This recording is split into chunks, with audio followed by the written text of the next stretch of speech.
కార్యక్రమానికి స్వాగతం. ఇక ఈనాటి కార్యక్రమంలో మరో 3 ఒత్తిడి బీజాల గురించి మనం తెలియజేసుకుందాం. నిన్నటి వరకు 4 బీజాలు చెప్పడం జరిగింది. ఇక ఈరోజు 5వ ఒత్తిడి బీజం, అదేంటంటే అపజయ ఒత్తిడి బీజం. ఈ అపజయ ఒత్తిడి బీజం ఎలా ఉంటుందంటే చిన్న వయసు నుంచే ప్రారంభం అవుతుంటుంది. ఈ పని చేయగలమా చేయలేమా? కొంతమంది అయితే తెలిసి తెలియకపోయినా ఈ పని చేస్తాను, సాధిస్తాను అనేటువంటి పట్టుదలతో వెళ్ళిపోతుంటారు. కొంతమందికి అన్నీ తెలిసినప్పటికీ కూడా చేయలేరు. ఏదో భయం వెంటాడుతూ ఉంటుంది. స్కూల్కి వెళ్ళాలంటే భయం, మాస్టర్ గారితో మాట్లాడాలంటే భయం, వంట చేయాలంటే భయం, స్నానం చేయాలంటే భయం, డ్రైవింగ్ చేయాలంటే భయం, ఆఫీస్కి వెళ్ళిన తర్వాత కూర్చుంటారు, ఏదో తెలియని భయం వెంటాడుతూ ఉంటుంది. బస్సులో ఎక్కితే భయం, ఎక్కడికి వెళ్ళినా ఏదో ఒక భయం వెంటాడుతూనే ఉంటుంది. కొన్ని సమయంలో ఆ భయం ఏ విధంగా చేస్తుందంటే కొన్ని పనులు ఏదన్నా నిర్వర్తించవలసిన పనులు ఏదన్నా ఉంటే ఈ పనులు నేను చేయలేను, నా వల్ల కానే కాదు డిసైడ్ అయిపోతారు. తన వల్ల కాదు అని నిర్ధారణంగా చెప్పేస్తారు. మరి ఆ పని ఎవరు చేయాలి? ఎవరో ఒక సహాయ సహకారాలు తీసుకోవాల్సిన అవసరం ఉంటుంది. అంటే తమకు తెలిసినప్పటికి కూడా తాము ఆ పనులు చేయలేకపోతున్నారు. దానికి కారణం తెలియదు. అది వ్యక్తిగత విషయాలు కావచ్చు, ఇతరుల విషయాలు కావచ్చు, ఉద్యోగ విషయాలు కావచ్చు, వ్యాపార విషయాలు కావచ్చు, కుటుంబ విషయాలు కావచ్చు. విషయం ఏదైనా సరే, ఒక్కోసారి ఆరోగ్య సంబంధమైన విషయమైనా డాక్టర్ దగ్గరికి వెళ్ళండి అంటే నేను వెళ్ళను.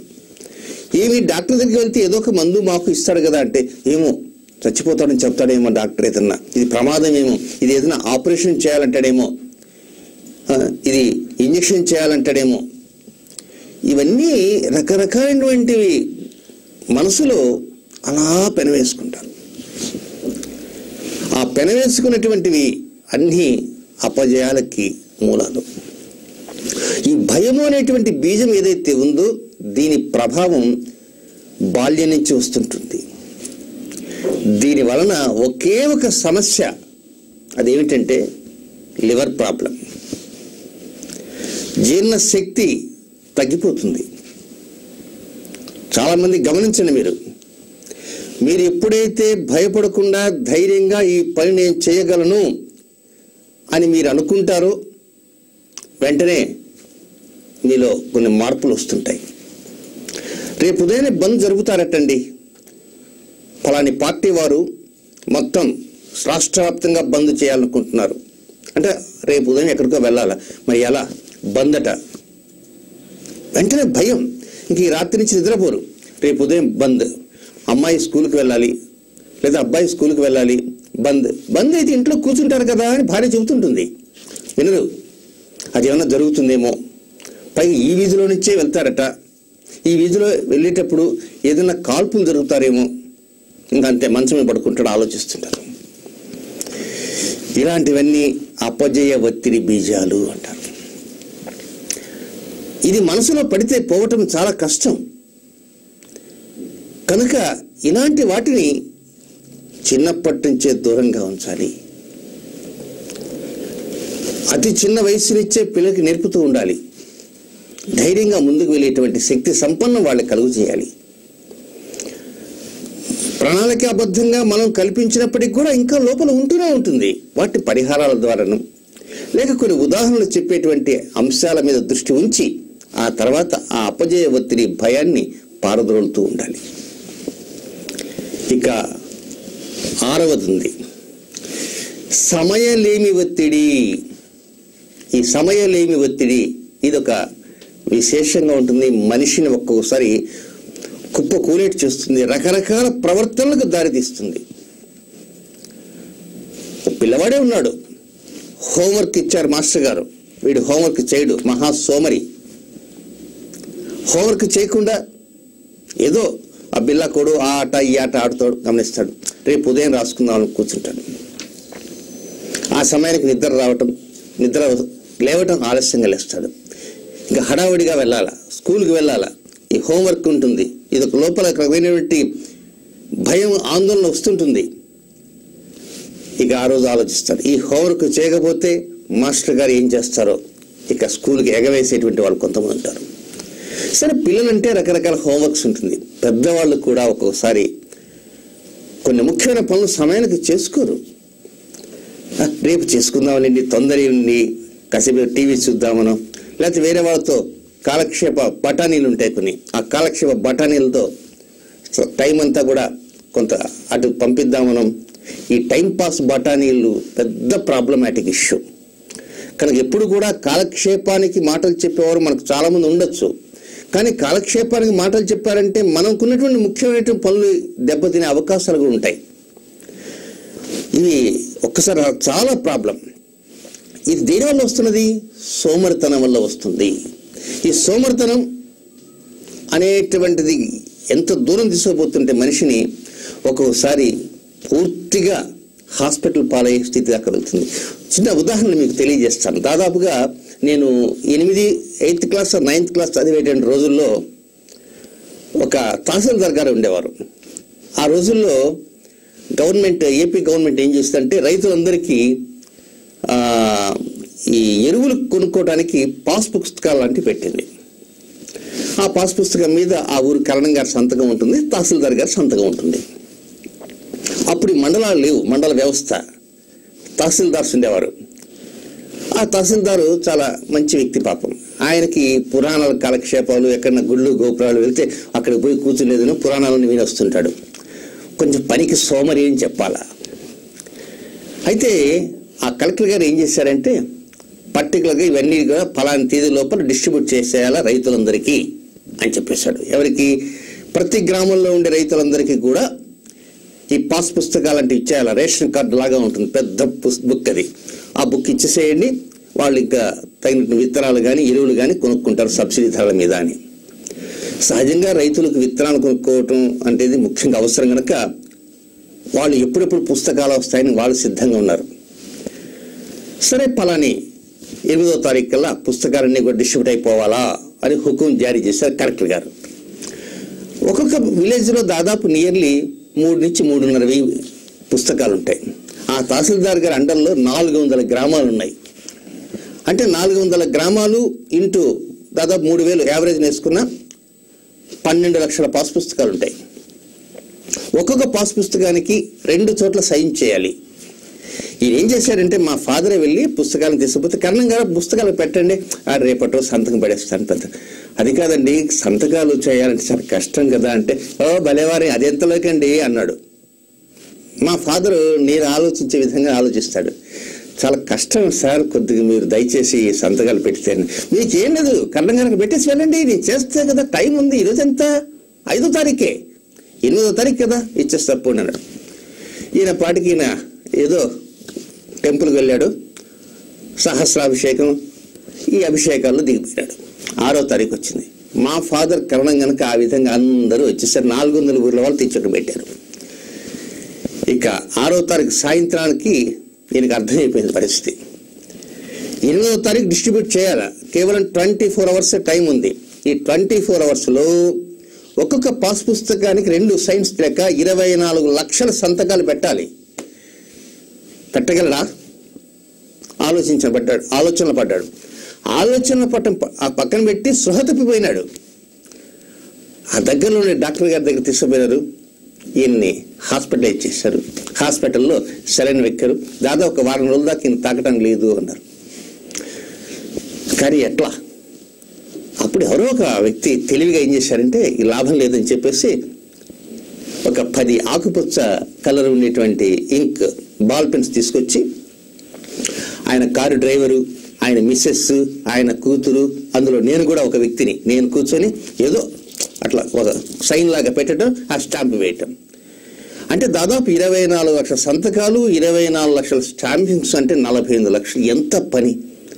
ఉదయం కూర్చుంటే మళ్ళా సాయంత్రానికి దాకా మా పని అయిపోయింది. మా వల్ల కాలే. అంటే దాదాపుగా మేం కాకుండా పక్కింట్లో కొద్ది గొప్ప ఆలోచన వ్యక్తిని కూడా కూర్చోబెడితే దాదాపుగా 30 మంది కూర్చొని పని చేస్తుంటే పలుకాలి. చూసారా, వాస్తవంగా అది చట్టరీత్యా తప్పు. ఒక తహసీల్దార్ గారి సంతకం ఆషామాషిగా ఒక డ్రైవర్ గారు నేను కానీ పెట్టడం ఎంత తప్పు? ఏదో జరిగిపోయింది అనుకోండి, గతం గత. కనుక ఆ సమయానికి ఆ పని చేయని కారణంగా ఆ తహసీల్దార్ గారు ఏమైనారంటే బెడ్ రిడన్ అయ్యారు. తర్వాత ఆయన మరొక అవతల కొద్ది రోజులకి చనిపోయినారు, అది వేరే విషయం. ఆయనకి ఎలాంటి జబ్బులు లేవు. జబ్బులు లేకపోగా ఈ ఒత్తిడి అనేటువంటిది ఆల్ ఆఫ్ సడన్ 24 లక్షల సంతకాలు పెట్టాలని అనేటువంటిది పడిపోయింది, మనసులోకి వచ్చేసింది. దానికి నాడీ వ్యవస్థ అంతా కూడా దెబ్బతింది. మనలో ఉండేటువంటి రక్షిత వ్యవస్థ ఏదైతే ఉందో అది పనిచేయలే. ఆ పని చేయకపోవడంతో సొమ్మసిల్లిపోయాడు. సరే, ఆ రోజు ఉన్నటువంటి చికిత్సా విధానాలు మీకు అందరికీ తెలిసినటువంటివి, దాదాపు 40 years బ్యాక్. కనుక ఈ సమయలేమి ఒత్తిడి బీజం ఉందే చాలా ప్రమాదకరమైనటువంటిది. ఈరోజు మనం ఈ పనులు చేయాలి, ఆ పనులకి మనం ఏదో ప్రకారం చేసేయాలి. సపోజ్ కొన్ని కారణాల వల్ల రేపటికి వాయిదా వేసుకున్నాం అనుకోండి, వాయిదా వేసుకున్నప్పుడైనా ఆ వాయిదా వేసుకున్న వాటినైనా చూసుకుంటూ వెళ్ళాలి. దీనివల్ల తడిసి మోపిడి కూర్చుంటుంది ఒక్కోసారి. ఆ సమయంలో మనం ఏమీ చేయలేని నిస్సహాయ స్థితిలో పడిపోతాం.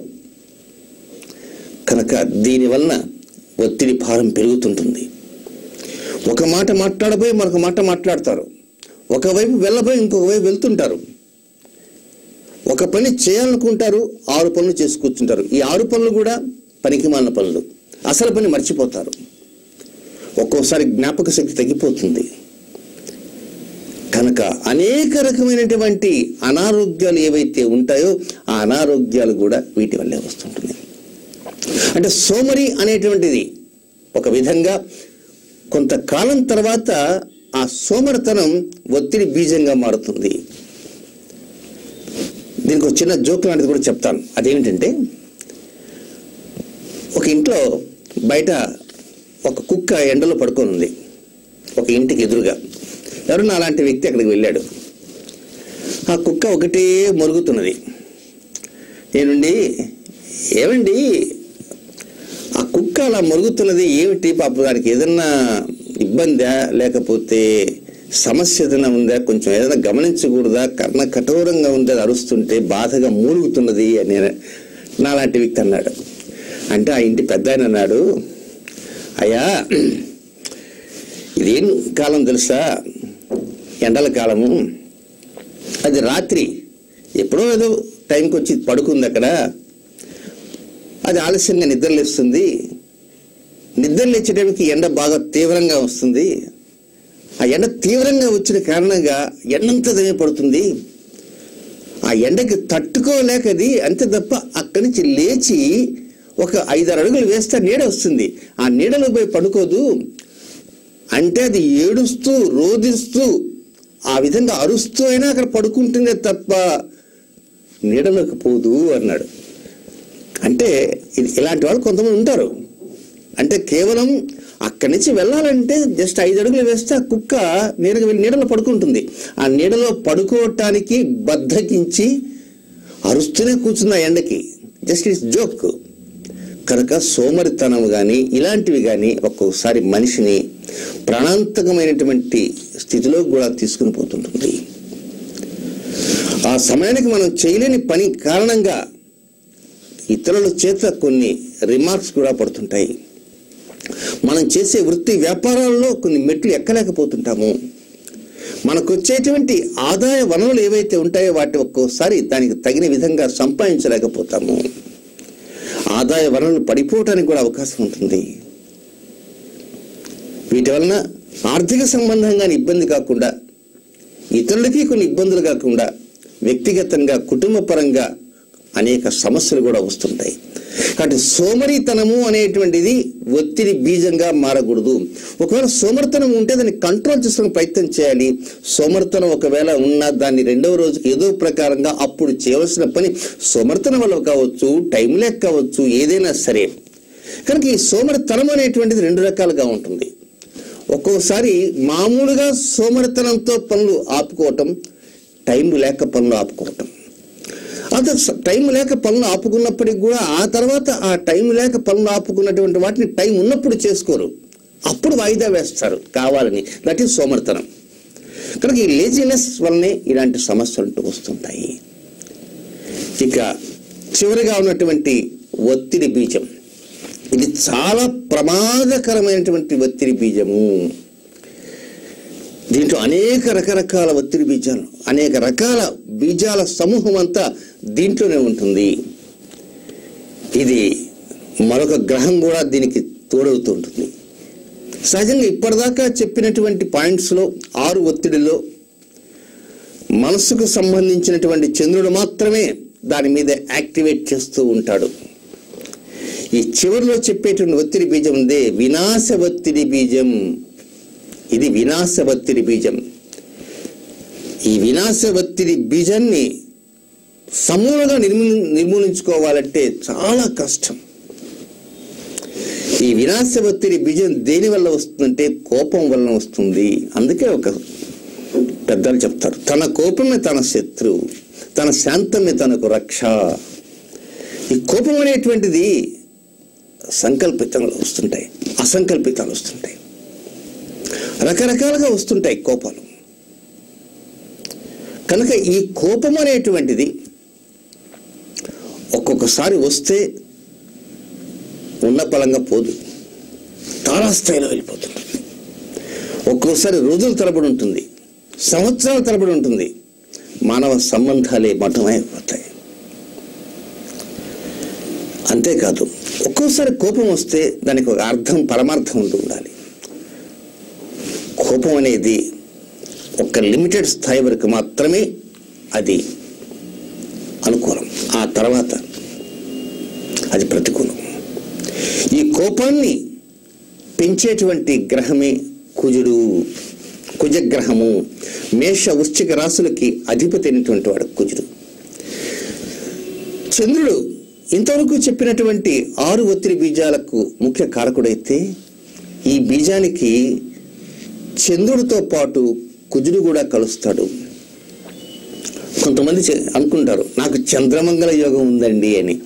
చంద్రుడు కుజుడు ప్రత్యేకం కలిస్తే చంద్రమంగళ యోగము. చంద్రమంగళ యోగం ఉండటం మంచిదే, చక్కటి యోగం. కానీ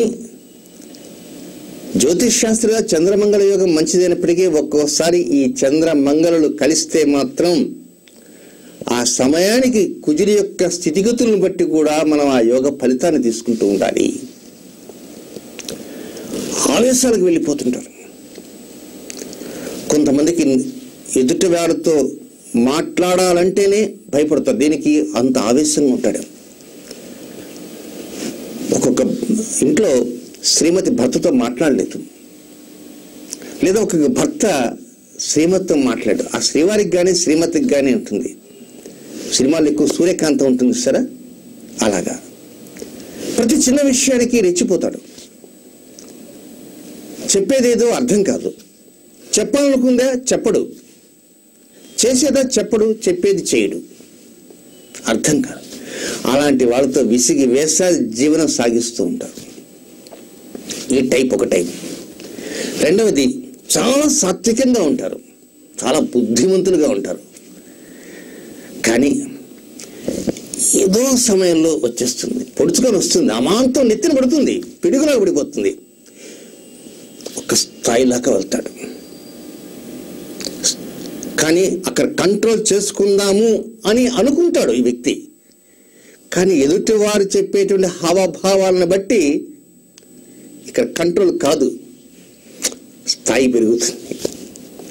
ఒక రబ్బరు ఒక స్థాయి వరకు లాగి వదిలితే వెనక్కి వచ్చేస్తుంది, స్థాయి దాటితే రాదు. ఎప్పుడైతే ఎదుటి వ్యక్తి యొక్క ప్రవర్తన సరళి మీద ఆధారపడుతూ ఇది పెరుగుతుంటుంది మీటర్. ఎదుటి వారు కనుక కామ్గా ఉంటే పడిపోతుంది, ఎదుటి వారు కామ్గా లేదనుకోండి ఇది తారాస్థాయిలోకి వెళ్ళిపోతుంది. తారాస్థాయిలోకి వెళ్ళిన తర్వాత పరిస్థితి ఏమిటంటే అది నాడీ మండల మీద పనిచేయటం మొదలు పెడుతుంది. కళ్ళు తిరుగుతుంటాయి, తలనొప్పి వస్తుంటుంది,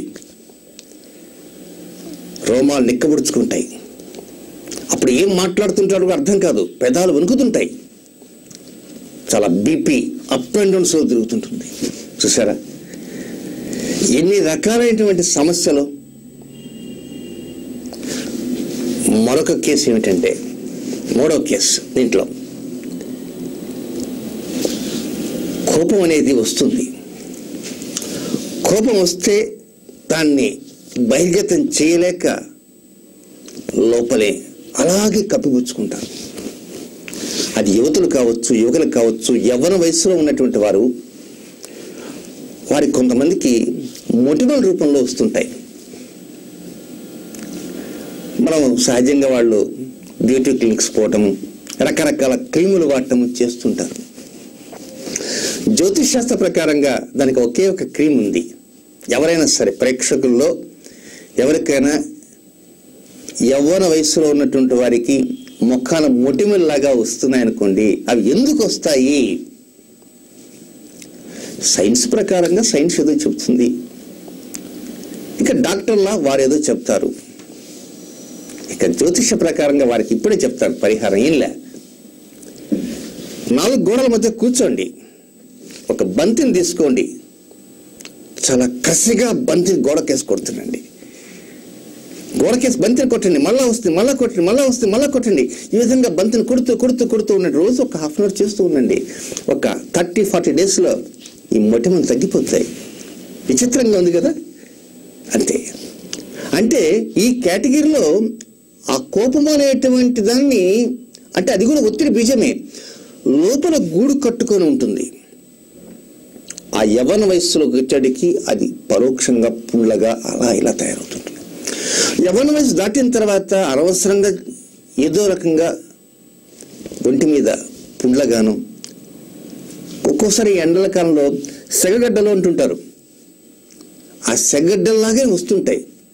తరచుగా చాలా మందికి ఎక్కువ ఒళ్ళంతా తరచుగా కురుపులు వస్తుంటాయి, పుండ్లు వస్తుంటాయి, డాక్టర్ల చుట్టూ తిరుగుతుంటారు.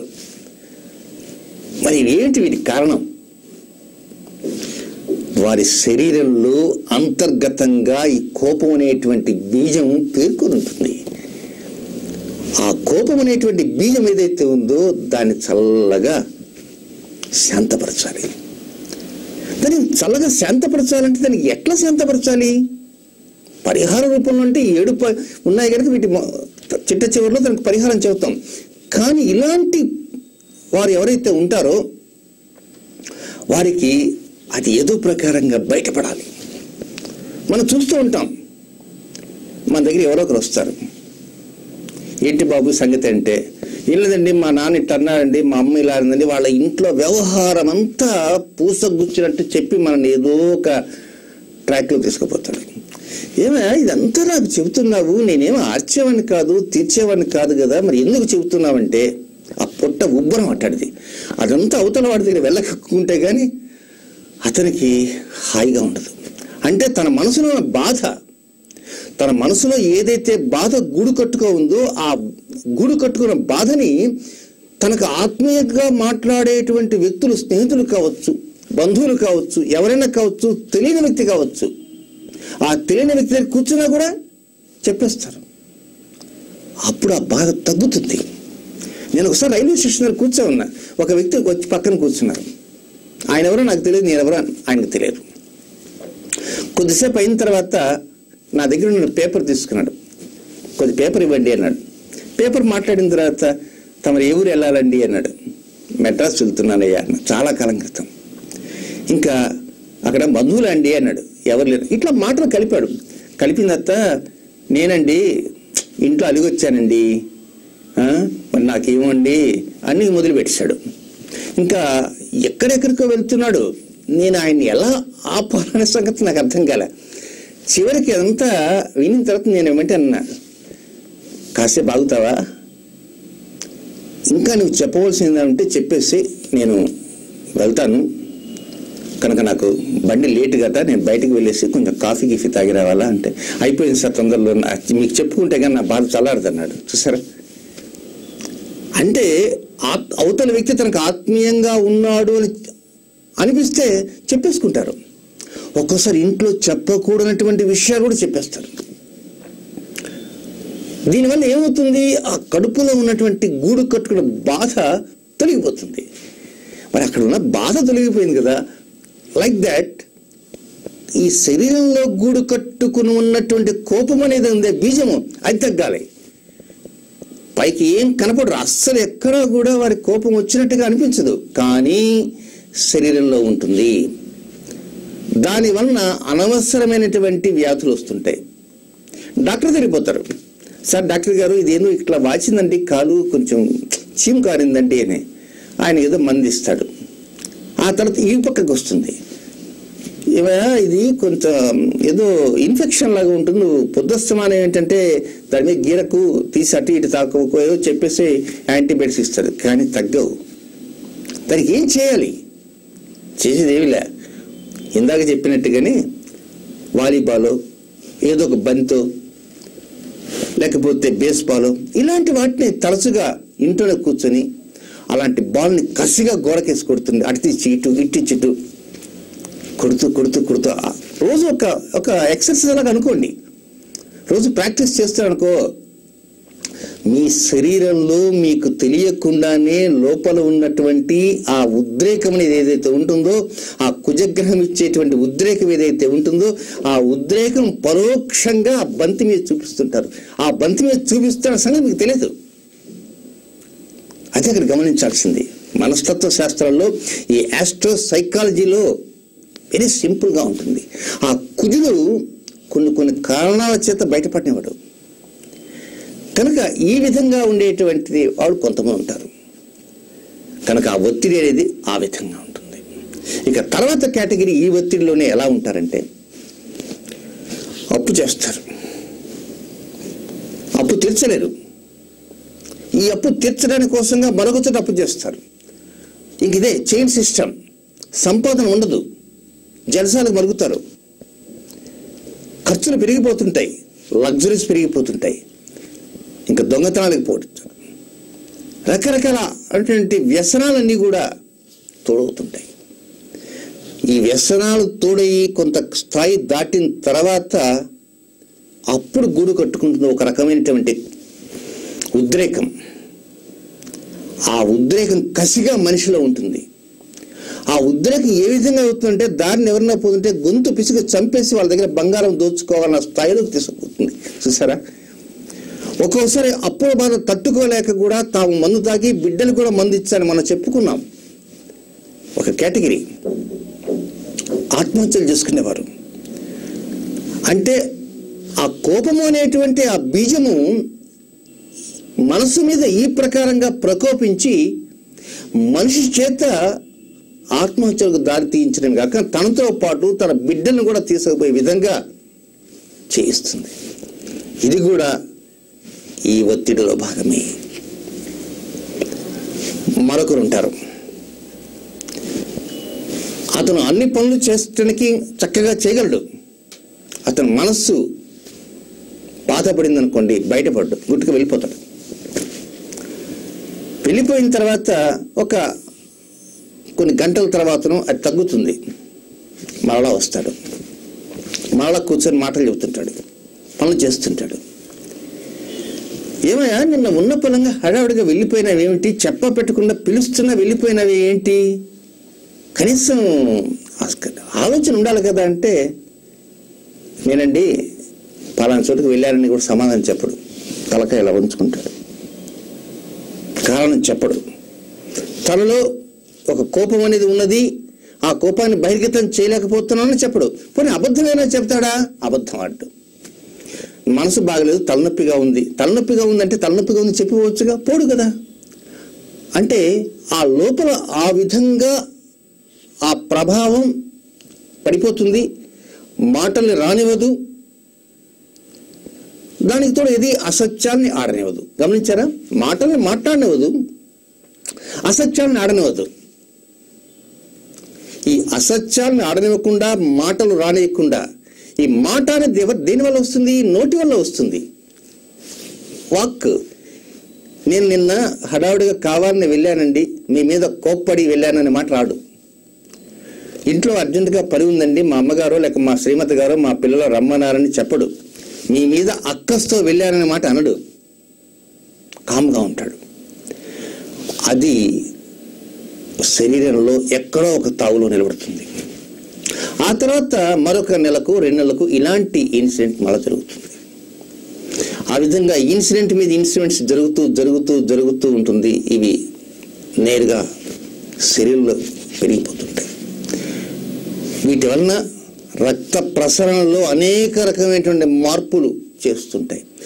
ఇది ఏదైతే పెట్టకుండా మనసులో ఉంచుకున్నాడో అది రక్తనాళాలు సాఫీగా జరగకుండా అడ్డుకట్టల్లాగా, స్పీడ్ బ్రేకర్ లాగా, చిన్న పూసలలాగా ఆ నరాలకు అడ్డుపడుతుంటాయి. ఆ నరాలకు అడ్డుపడటం అది పరోక్షంగా హృద్రోగానికి కూడా దారితీస్తుంటాయి. తను చెప్పొచ్చు కదా, చెప్పడు. లేదా అబద్ధం ఆడచ్చు కదా, అబద్ధం ఆడు. సత్యహరిశ్చంద్రుడు ఇంటి పక్కన ఉన్నవాడితో సమానంగా ఉంటాడు. కనుక వీటి వల్ల వచ్చేటువంటిది ఇది. అదో టైప్ ఆఫ్ ఒత్తిడి. కనుక ఇలా ఈ విధంగా చెప్పుకుంటూ వెళ్తే ఒత్తిడికి సంబంధించినటువంటి అనేక అంశాలన్నీ కూడా మనకు వస్తూ ఉంటాయి. ఆ కోపతాపాలు తారాస్థాయికి పోయిన కారణంగా విచక్షణ అనేది కోల్పోతాం. పై అధికారులతో కూడా ఒక్కోసారి ఫైల్ విసేసి వెళ్ళిపోయే వాళ్ళు ఉంటారు. ఒక్కోసారి రాజీనామా చేసి వెళ్ళిపోతారు.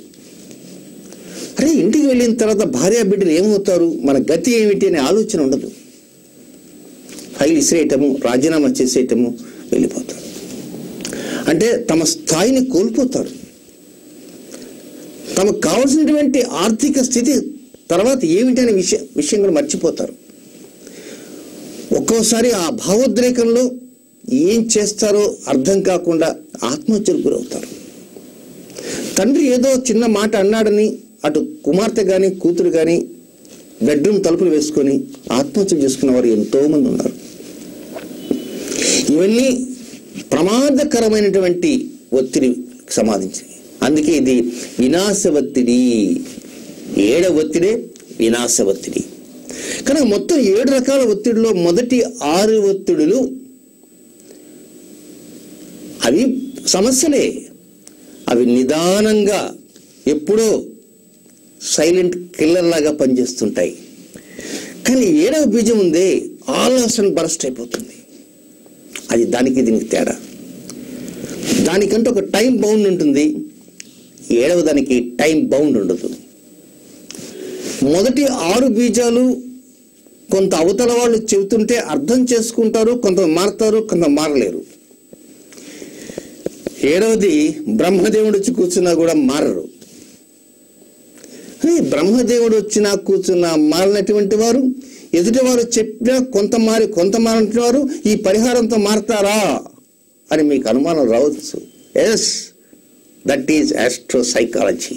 మారతారు. వారికి చెప్పవలసిన రీతిలో చెబితే అరటి పండు వలిచి నోట్లో పెట్టిన చందంగా చెప్పగలిగినప్పుడు మాత్రమే వాళ్ళకి అర్థమవుతుంది.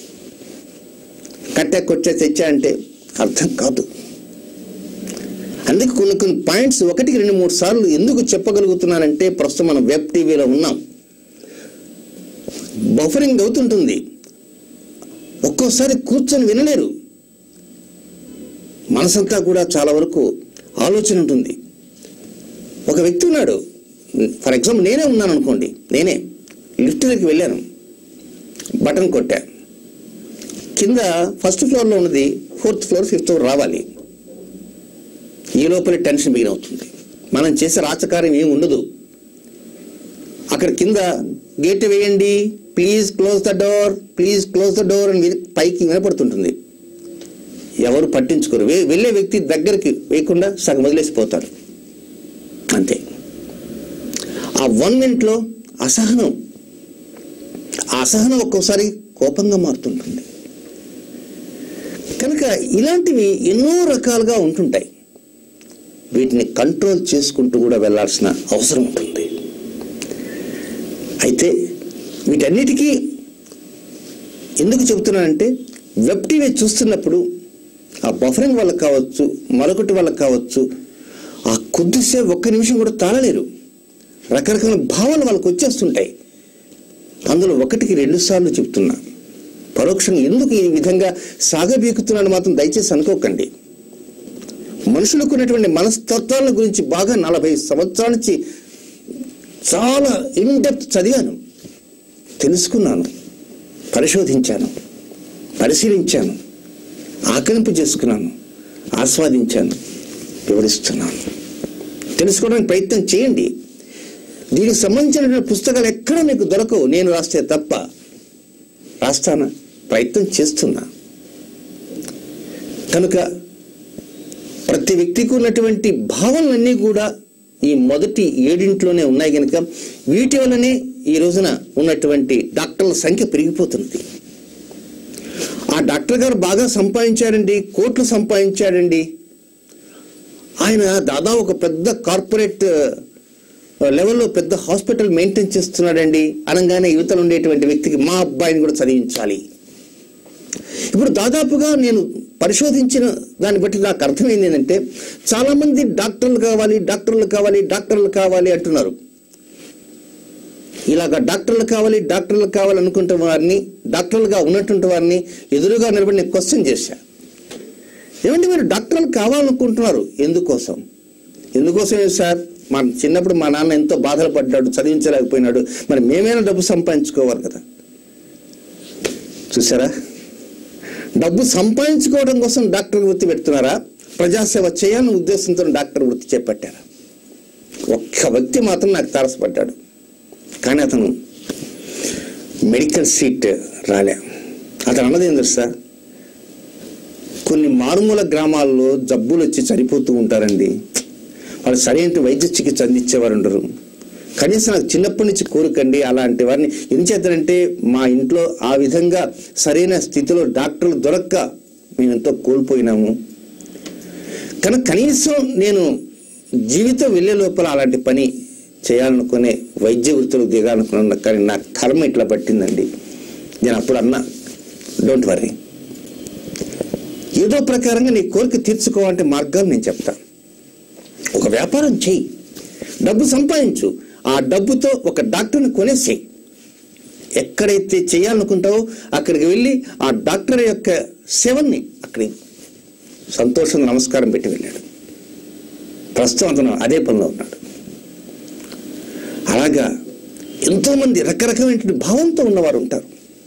అంటే దాదాపుగా డాక్టర్ కావాలి, డాక్టర్ కావాలి అంటే ప్రస్తుతం ఉన్నటువంటి కంప్యూటర్ యుగంలో ఇది కలియుగ మొదటి పాదం కాదు. ఇది కలియుగ మొదటి పాదం ఎప్పుడో పోయిందనుకోవాలి. కంప్యూటర్ చివరి భాగం, కంప్యూటర్ చివరి యుగం. ఈ కంప్యూటర్ నాలెడ్జ్ ఉందే, ఇది మానవ కళ్యాణానికి ఉపయోగపడుతుంది, మానవ వినాశనానికి ఉపయోగపడుతుంది.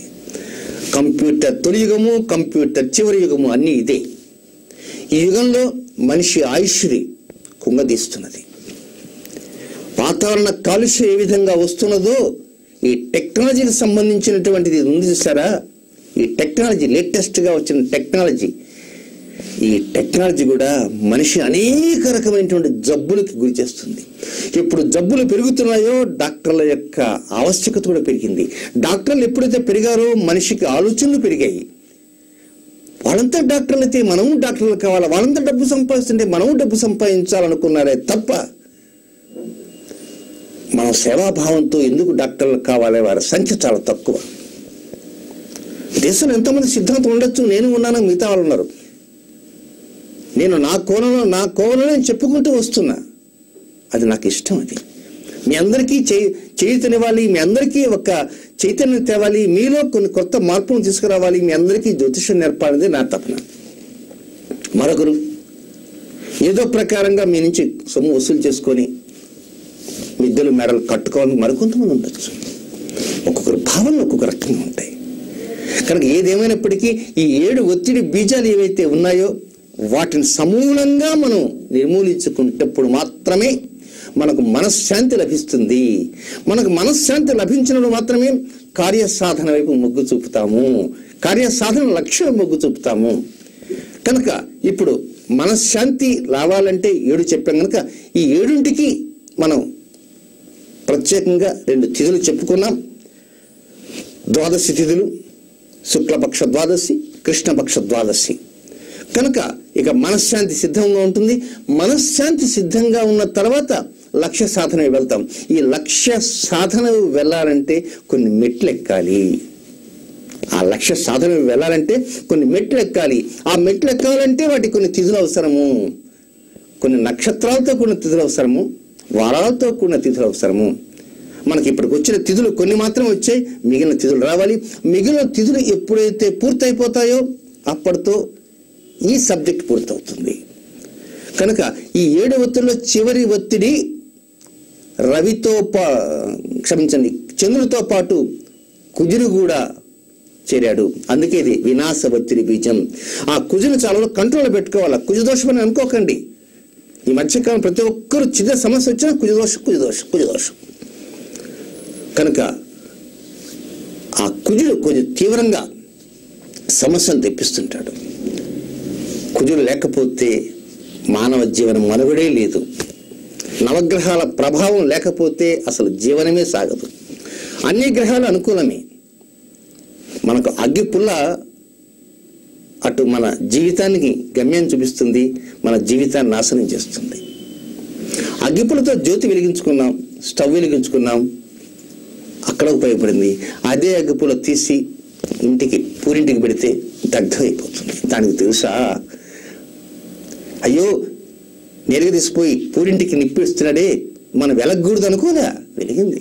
చూసారా? అది కళ్యాణానికి ఉపయోగించాం, వినాశానికి ఉపయోగించాం. అలాగే గ్రహాల యొక్క ప్రభావాన్ని మనం అనుకూలంగా మార్చుకోవడంలోనే మన తెలివితేటలుంటాయి. ఇది ఈనాటి కార్యక్రమం. రేపటి కార్యక్రమంలో మంచి విశేషాలతో మళ్ళా కలుసుకుందాం. అంతవరకు సెలవు. నమస్కారం.